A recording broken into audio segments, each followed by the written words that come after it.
बेहद का वैराग बाबा क्या सिखाते? इस दुनिया से उपराम हो जाओ, देखते हुए भी नहीं देखो, अपने को आत्मा निश्चय करो, नश्वर देह को भूलते जाओ, इससे ममत्व निकाल दो। अंत के समय में एक बाबा के सिवाय दूसरा कुछ याद न आए। संस्कार ही आत्मा ले जाती है और हेची दान देगा देवा, तुझ्या श्रीमतवर चालत राहावा। बाबा की पहली पहली श्रीमत है, अपने को आत्मनिश्चय करो। एक तरफ है रावण राज्य, एक तरफ है बाबा आया हुआ है, राम राज्य स्थापन कर रहे हैं। बाबा कहते तुमको क्या बनना है अभी? फरिश्ता, जिसका नहीं किसी के साथ कोई रिश्ता। हमारे सर्व संबंध किससे है? एक पापा से। त्वमेव माता पिता त्वमेव बंधुश्च सखा त्वमेव सर्वं मम देव देव। त्वमेव द्रविणम त्वमेव विद्या द्रविणम त्वमेव सर्वं मम देव देव। तू ही सब कुछ है, तू ही है।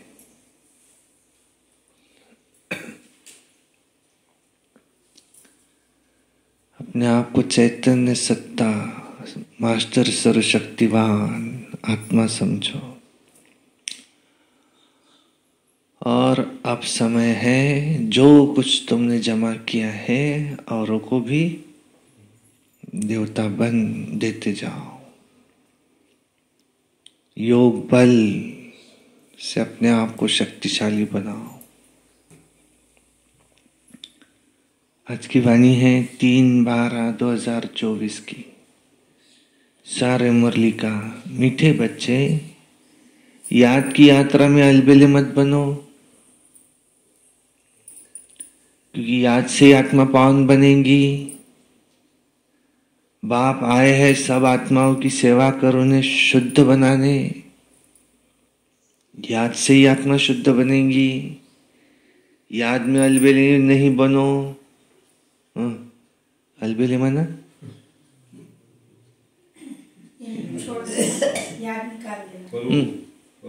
नहीं, और इतने ही इतने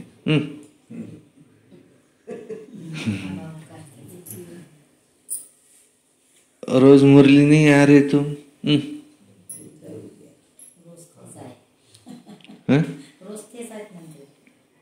हाँ, बस इतने ही है। अलबेला माना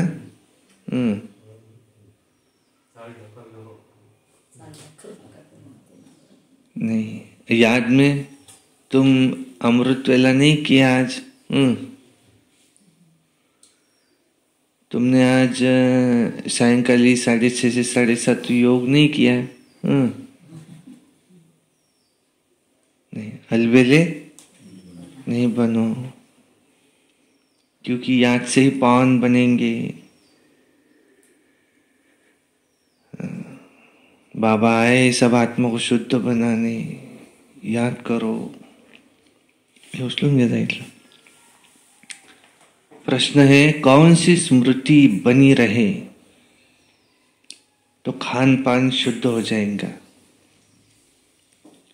उत्तर, यदि स्मृति रहे कि हम बाबा के पास आए हैं सचखंड में जाने के लिए व मनुष्य से देवता बनने के लिए, तो खान पान शुद्ध हो जाएगा। क्योंकि देवताएं कभी अशुद्ध चीज तो नहीं खाते। जब हम सत्य बाबा के पास आए हैं सचखंड पावन दुनिया का मालिक बनने, तो पतित माना अशुद्ध बन नहीं सकते। खान पान शुद्ध हो जाएगा। कैसे?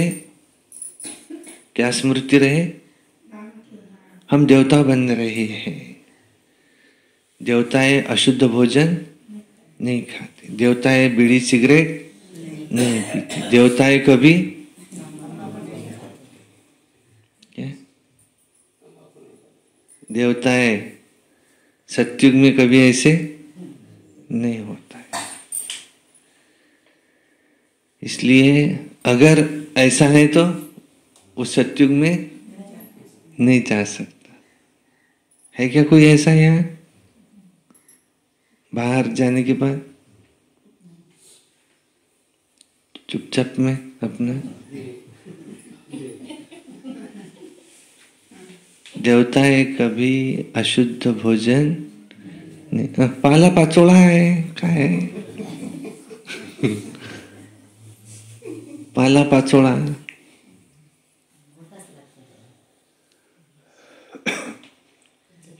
देवताएं कभी अशुद्ध भोजन नहीं खाते। प्याज लहसुन नहीं। तामसी भोजन, सत्युग में प्याज लहसुन नहीं होता। और ये है राजसी भोजन, तेलकट, नमक मिर्ची ज्यादा। हमारा भोजन कैसे हो? शुद्ध सात्विक माना सादा, कम मिर्च, कम तेल, कम नमक, और जितना एकदम कम चाहिए उतना नमक, एकदम सिंपल। दाल, चावल, रोटी, सब्जी, भरपूर सलाद। और भोजन कितना हो? इतना कि इतना। पूरा पेट पूरा जब तक के भर नहीं जाता तब तक 3 हिस्से करो कहते। एक हिस्सा भोजन का, एक हिस्सा पानी का, एक हिस्सा हवा का। जितनी भूख है उसके कम खाओ थोड़ा सा, तो काम कर सकेंगे, सुस्ती आएंगी फिर। और दूसरा कि जो विकारी है वो अगर भोजन बनाए तो उसके विचार उस भोजन में जाते। क्योंकि क्यों मंदिर का भोजन प्रसाद रहता? क्योंकि वहां के वाइब्रेशन उस अन्न में गए तो वो प्रसाद बना। ऐसे कोई विकारी है और वो अगर भोजन बनाए, उसको देखते हुए उसके वाइब्रेशन उसमें जा रहे, तो न चाहते हुए भी हम में भी विकार आएंगे। इसलिए फिर आगे की स्टेज है, किसी विकारी के हाथ का भी भोजन नहीं खाओ, वो भी असर करेगा। हाँ, बड़ी बड़ी बहनें तो जिसने अमृतवेला नहीं की उस बहन के हाथ का भी नहीं खाते, क्योंकि वो उसका भी असर होगा। जितना हो सके शुद्ध भोजन खाओ। और दूसरा ये बाहर के बिस्किट चलते क्या? धन्य दादा, बिस्किट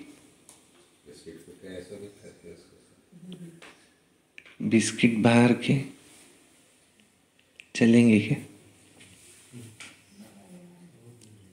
तो मशीन से बनता बिस्किट भी कब का बना है वो कोई ताजा नहीं है। हो सके तो नहीं खाओ। क्या खाओ? सिर्फ फ्रूट खाओ, खा सकते। अपने घर का शुद्ध सात्विक भोजन खा सकते। जहां तक हो सके उसको टालने की कोशिश करो।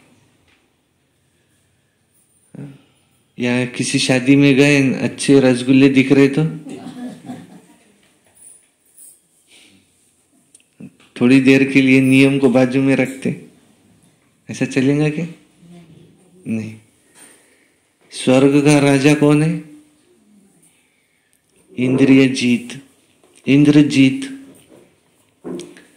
हमको अगर स्वर्ग का राजा बनना है तो हमको हमारी इंद्रियों पर नियंत्रण तो करना ही पड़ेगा। वो जीभ है जो बुला रही है कि थोड़ी देर के लिए नियम को बाजू में रखते और एक बार एक रसगुल्ला खा लेते। और रसगुल्ला ये क्या है, उसमें दूध से बना हुआ है, कोई खराब थोड़ी है, ऐसा समझा के अपने आप को खा लेना। बाबा ही कहता है, बाबा का ज्ञान भी लगाना उसमें, एडजस्ट करो, तो खा लेते। नहीं, हम देवी देवता बन रहे हैं, हमारा खान पान शुद्ध होना चाहिए। ओम शांति। रूहानी बाप रूहानी बच्चों से पूछते हैं कि बच्चे, तुम जब यहाँ बैठते हो तो तुम किसको याद करते हो? किसको? अपने बेहद के बाप को। वो कहाँ है? परम धाम में। उनको पुकारा जाता है, हे पतित पावन। आजकल सन्यासी भी कहते रहते हैं, पतित पावन सीताराम, अर्थात पतितों को पावन बनाने वाले हे राम आ जाओ। ये तो बच्चे समझते हैं कि पावन दुनिया कौन सी? सत्युग को कहा जाता। पतित दुनिया कौन सी? कलयुग को कहा जाता। अभी तुम कहाँ बैठे हो? कलयुग के अंत में। इसलिए पुकारते कि बाबा आओ, आकर हमको पावन बनाओ। हम कौन है? हम आत्मा है। आत्मा को पवित्र बनना है। आत्मा पवित्र बनती है तो शरीर भी पवित्र मिलता है। आत्मा के पतित बनने से फिर शरीर भी पतित मिलता है। वे शरीर तो मिट्टी का पुतला है, आत्मा तो अविनाशी है।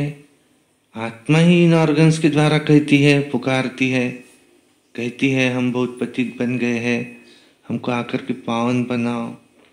बाप पावन बनाते हैं, माना 5 विकारों से बचाते हैं। 5 विकार रूपी रावण ही तुमको पतित बनाते हैं। बाप ने अभी स्मृति दिलाई कि हम पावन थे, फिर 84 जन्म लेते लेते अभी अंतिम जन्म में है। ये जो मनुष्य सृष्टि रूपी झाड़ है, बाप कहते मैं इनका बीज रूप हूं, तुम मुझे बुलाते ही हो। और पंडा बनकर शांति धाम में कहते हो घर ले चलो। और सन्यासी आदि भी कहते हैं कि स्थायी शांति कैसे मिले। अब शांति धाम तो है आत्माओं का घर, जहां से आत्माएं यहाँ आती है पाठ बजाने। वहां सिर्फ आत्माएं ही है, वहां शरीर नहीं है। आत्माएं नंगी है, अर्थात वहां शरीर बिगड़ रहती है। नंगे का अर्थ ये नहीं कि कपड़े पहनने की बिगड़ रहना, नहीं, शरीर बिगड़ आत्माएं जैसे कि नंगी है, माना शरीर रहती है। इसलिए कहते नंगे आए थे नंगे जाना है, माना अशरीर आए थे अशरीर जाना है। अब बाप कहते बच्चे तुम आत्माएं वहां मूल वतन में बिगड़ शरीर रहती हो, उसे निराकारी दुनिया कहा जाता है। तो बच्चों को सीढ़ी पर समझाया गया है कि कैसे हम सीढ़ी नीचे उतरते हैं। पूरे 84 जन्म लगे मैक्सिमम, फिर कोई का 1 जन्म भी होता है। आत्माएं ऊपर से यहाँ आती रहती। बाप कहते मैं आया हूं तुमको पावन बनाने। शिव बाबा ब्रह्मा के द्वारा तुमको पढ़ाते हैं।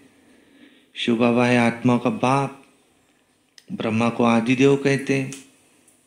इस दादा में वो बाप कैसे आती है ये भी तुम बच्चे जानते हो।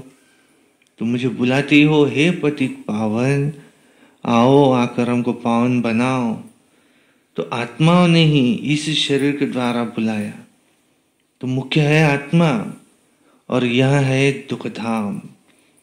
यहाँ कलयुग में देखो, बैठे बैठे अचानक मृत्यु हो जाती, वहां ऐसे कोई बीमार होता नहीं, उसका नाम ही है स्वर्ग। कितना अच्छा नाम है, कहने से दिल खुश हो जाती। क्रिश्चियन लोग भी कहते हैं कि क्राइस्ट से 3000 वर्ष पहले पैराडाइज था। यहाँ भारतवासियों को तो कुछ भी पता नहीं है, क्योंकि उन्होंने सुख बहुत देखा है, दुख भी बहुत देख रहे हैं, तमो प्रधान बन गए हैं। 21 जन्म भी 84 जन्म भी इन्हों के होते हैं। आधा कल्प के बाद फिर और धर्म आते हैं।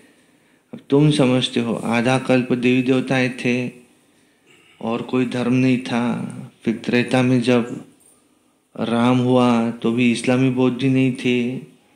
मनुष्य तो बिल्कुल घोर अंधियारे में है। कह देते हैं दुनिया की आयु लाखों वर्ष है, तो मनुष्य मूंझते हैं कि कलयुग अर्जुन छोटा बच्चा है। तुम अभी समझते हो कि कलयुग पूरा हो, अभी सत्युग आएगा, इसलिए तुम आए ही हो बाप से स्वर्ग का वर्षा लेने। तुम सब स्वर्गवासी थे, बाप आते ही स्वर्ग स्थापन करने। तुम स्वर्ग में आते हो, बाकी सब शांति धाम में चले जाते हैं। वो है स्वीट होम, आत्माएं वहां निवास करती है, फिर यहाँ करके पाठधारी बनते हैं। शरीर बिगड़ तो आत्मा बोल भी नहीं सकती ना, वहां शरीर तो होते नहीं, तो उसके कारण आत्मा शांति में रहती है। फिर आधा कल्प है देवी देवताएं, सूर्यवंशी, चंद्रवंशी, और फिर है द्वापर कलयुग, उसमें होते मनुष्य। देवताओं का राज्य था, फिर वो कहाँ गए किसको भी पता नहीं। ये नॉलेज अभी तुमको ही बाप से मिलती है, और कोई मनुष्य में ये नॉलेज नहीं हो सकती।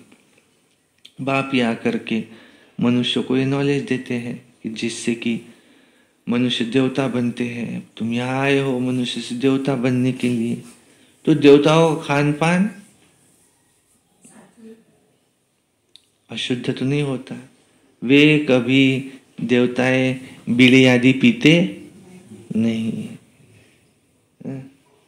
देवताएं बीड़ी पीते नहीं। बीड़ी पीने वाला देवता बन सकता है? नहीं। यहां देखो पतित मनुष्य, बात मत पूछो क्या क्या खाते हैं। क्या खाते हैं? कॉकरोच, छिपकली, और ये बेंडू,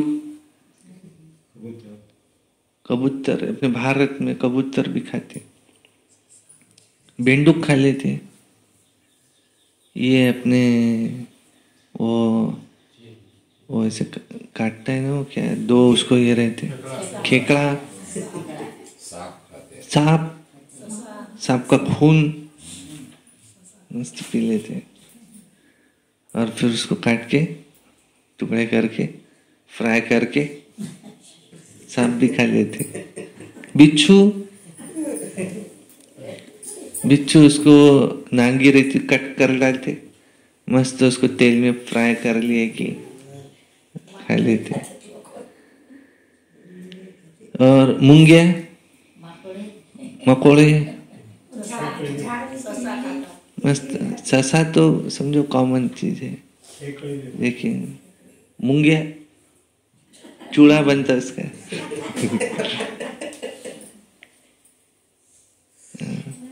और उनकी देखा देखी अपने भारतवासी भी अपने बोकड़े, ये हरण,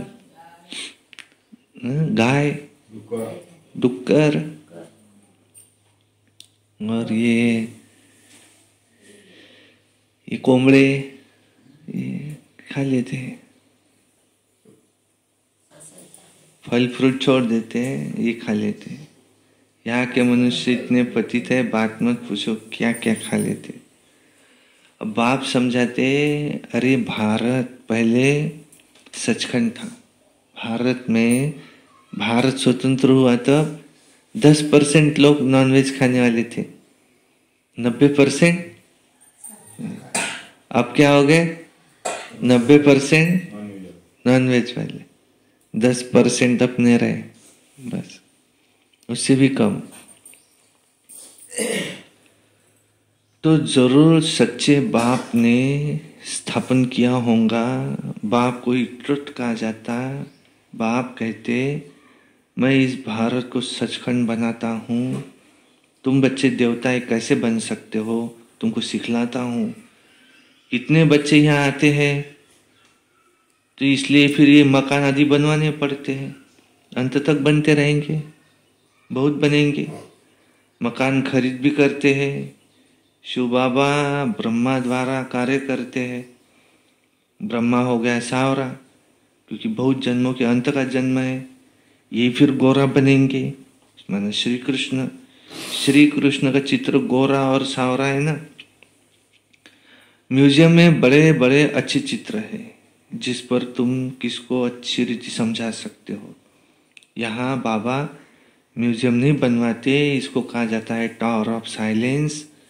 तुम जानते हो, हम शांति धाम अपने घर जाते हैं, हम वहाँ के रहने वाले हैं, फिर यहाँ आकर शरीर ले पाठ बजाते।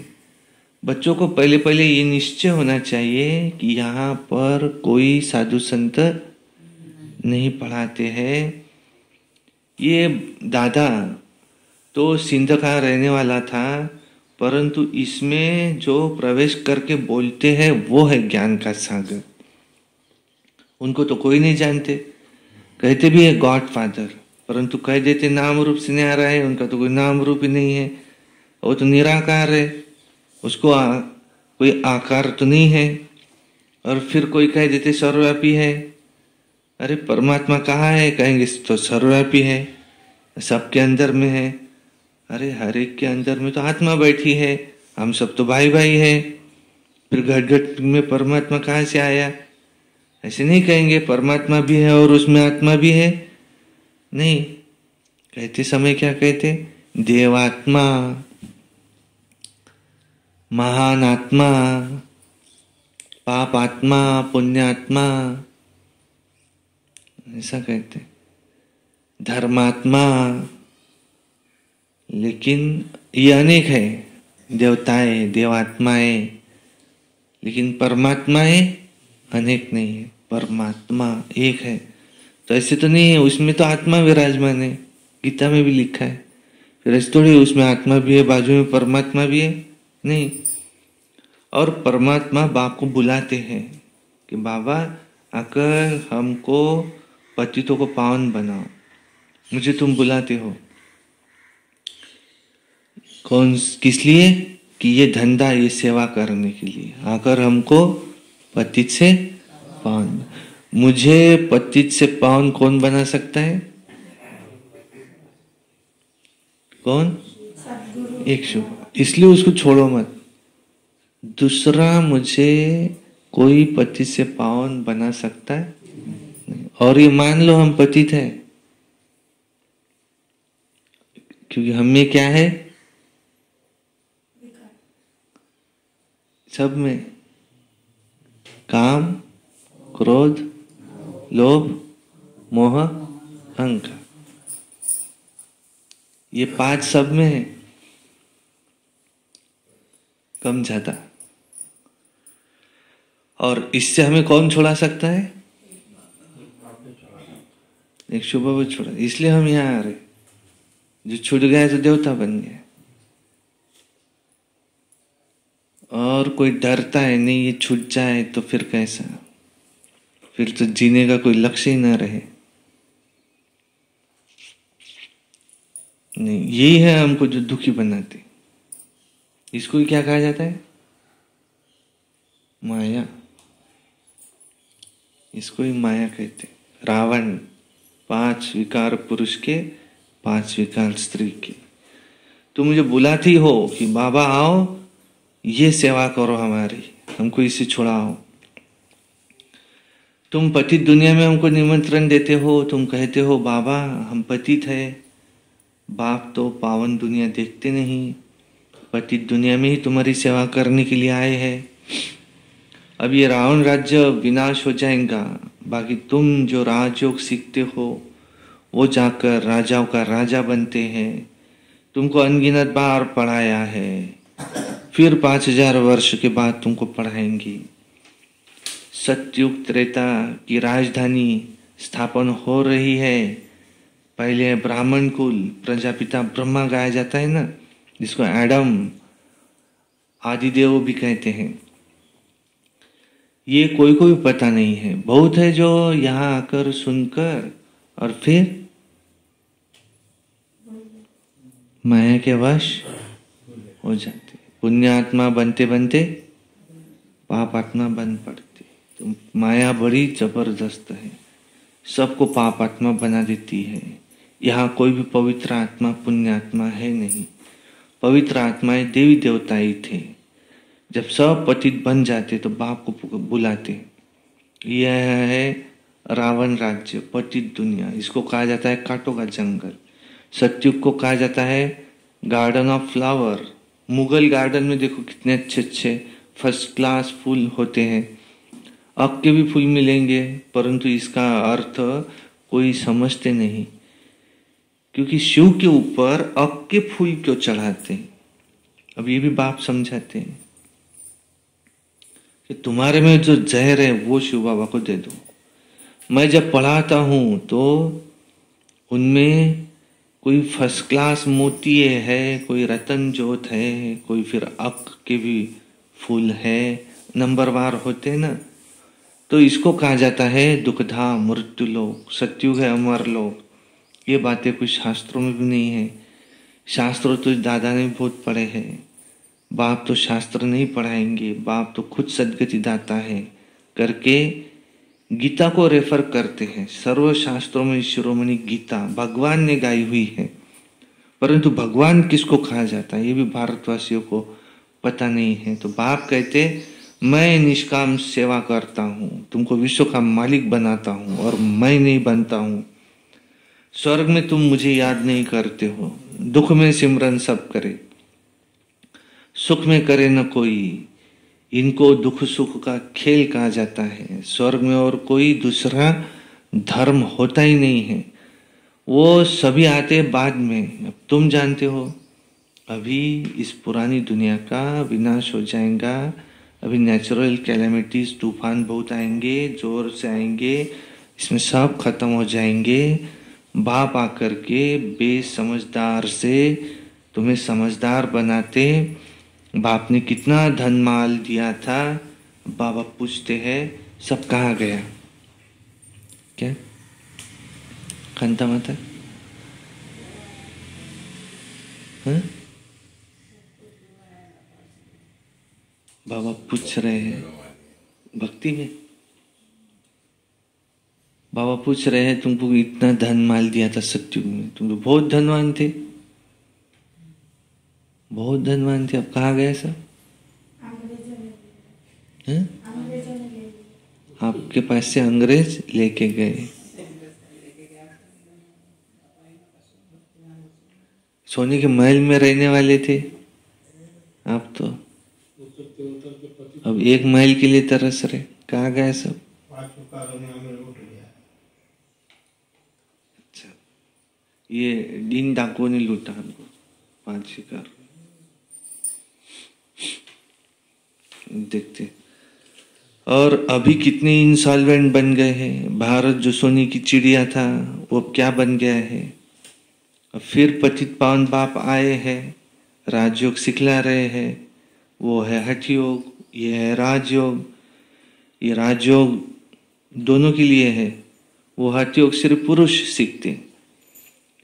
अब बाप कहते हैं पुरुषार्थ करो, विश्व का मालिक बनकर दिखाओ।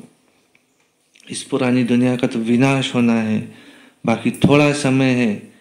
ये लड़ाई फिर अंतिम लड़ाई होगी। ये लड़ाई शुरू होंगी तो फिर रुक नहीं सकती। ये लड़ाई शुरू ही तब होंगी जब तुम कर्मातीत अवस्था को पाएंगे, स्वर्ग में जाने के लायक बन जाएंगे। बाप फिर भी कहते याद की यात्रा में अलबेला नहीं बनो। अलबेला माना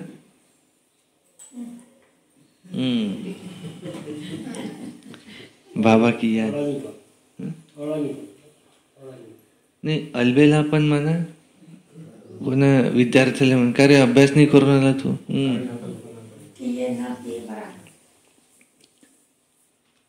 हाँ तुम इतने में मुरली नहीं सुन रहे आ नहीं रहे तुम बाबा को याद नहीं कर रहे अलबेले नहीं बनो सब बरोबर है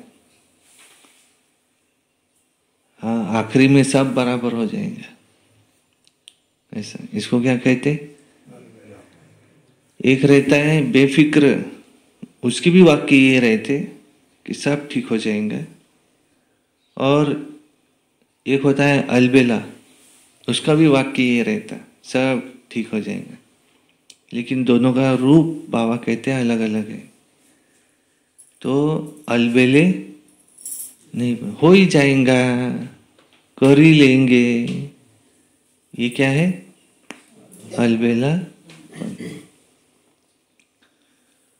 तो याद की यात्रा में कभी भी अलबेला नहीं बनना इसमें ही माया विघ्न डालती है अच्छा मीठे मीठे सिकिलधे बच्चों प्रति माता पिता बाप दादा का याद प्यार और गुड मॉर्निंग रूहानी बाप की रूहानी बच्चों को नमस्ते और हम रूहानी बच्चों की रूहानी बाप दादा को याद प्यार गुड मॉर्निंग नमस्ते सदा रहो हंसते कम बोलो धीरे बोलो मीठा बोलो सत्य बोलो सोच समझ कर ही बोलो शुक्रिया बाबा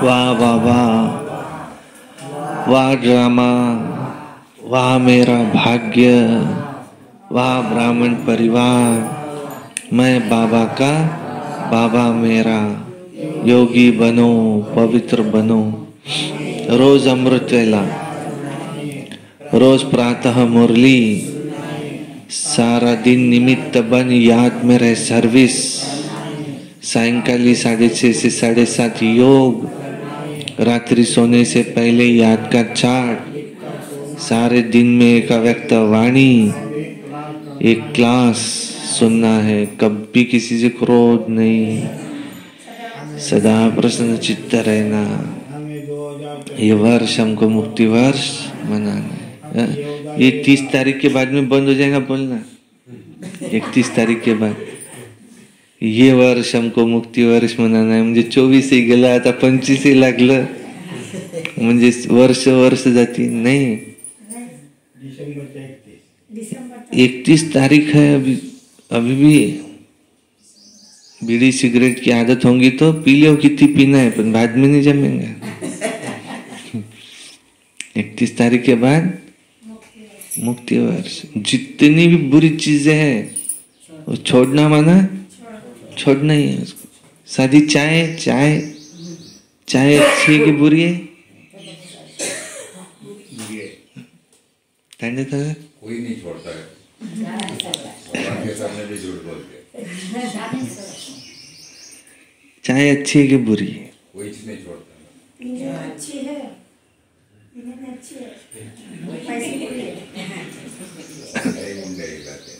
चाय ये जरूरी नहीं शरीर के लिए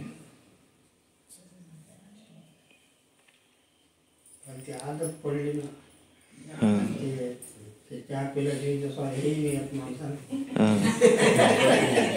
चाय के जगह अगर उसको बादाम दो तो खाएगा क्या वो उसको भूख लगी ना चाय का पीता तो बादाम खाना नहीं मुझे चाहिए इसका मतलब वो वैसा नहीं एक आदमी को भूख लगी तो उसको खाना में गोभी की सब्जी नहीं तो दूसरी भिंडी की भी तो खा लेगा वो दारू पीने वाले को दूध भी दिया तो बोलता है इसको नशा है जैसे दारू पीने वाले को दूध दिया है तो पिएगा क्यों उसको दारू होना म्हणजे वो वैसा नहीं तंबाकू वैसा नहीं ऐसे चाय वैसा नहीं ना उस समय उसको दूसरा कुछ दिया तो खाता क्या वो नहीं चाय ही होना म्हणजे वैसा नहीं हो अगर भूख लगी तो ये नहीं वो खा लेंगे केले की जगह उसको सेब दिया, खाएगा क्या वो? भूख लगी तो खा लेंगे। मुझे केला व्यसन नहीं है, केला ही होना उसको नहीं है, एखादा फ्रूट यही होना ऐसा नहीं है, लेकिन उसकी जगह वही होना माना बांधे गया हो। हम ऐसे बंधन में क्यों फंसे किसी के? वो कहे तुमको मेरे सिवाय जीना ही नहीं है, नहीं मुझे बाबा के सिवाय जीना है। तुमको नशा ही करना है तो किसका करो? ईश्वरी नशा, नारायणी नशा। ये बाबा के सिवाय मैं नहीं जी सकता। विनाश का समय शरीर छूटने वाला है, भूकंप हुआ है, उस समय अगर तुमको चाय नहीं मिली तो उसको चाय याद आएंगी कि बाबा याद आएगा?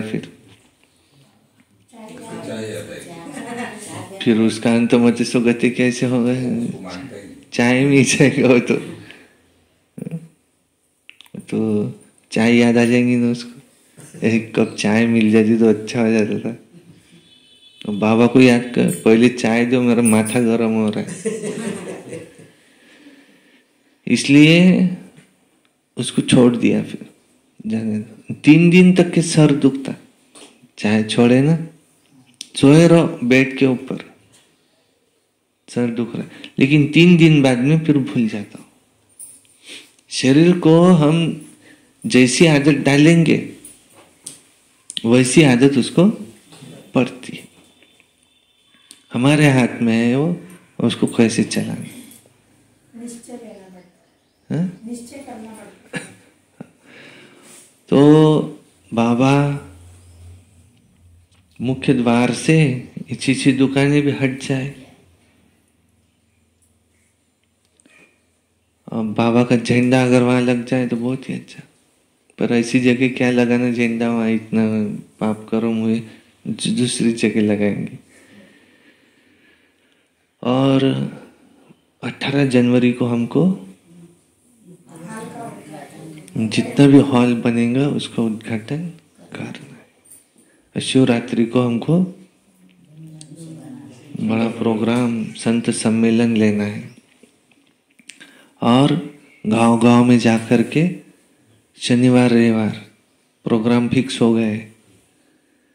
18 गांव की लिस्ट निकाली भड़ंगे दादा ने, और इस शनिवार को रामागढ़ और पिंपलखोटा 2 गांव में जाना है।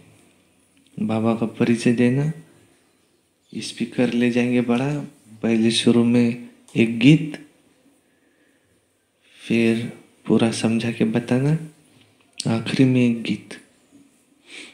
अच्छा, ओम शांति। धारणा के लिए मुख्य सार। नंबर 1, बाप द्वारा अच्छी रीति पढ़कर फर्स्ट क्लास फूल बनना है। कांटों के इस जंगल को फूलों का बगीचा बनाने में बाप को पूरी मदद करनी है। 2 नंबर है, कर्मातीत अवस्था को प्राप्त करने व स्वर्ग के उच्च पद का अधिकार प्राप्त करने के लिए याद की यात्रा में तत्पर रहना है, अलबेला नहीं बनना है। वरदान, अपने मस्तक पर सदा बाप की दुआओं का हाथ अनुभव करने वाले मास्टर विघ्न विनाशक भव। श्री गणेश को विघ्न विनाशक कहते हैं। विघ्न विनाशक वही बनते कि जिनमें सर्व शक्तियां हैं। सर्व शक्तियों को समय प्रमाण कार्य में लगाओ तो विघ्न ठहर नहीं सकते। कितने भी रूप से माया आए, लेकिन आप नॉलेजफुल बनो। नॉलेजफुल आत्मा कभी माया से हार खा नहीं सकती। जब मस्तक पर बाप दादा की दुआओं का हाथ है तो विजय का तिलक तो लगा ही हुआ है।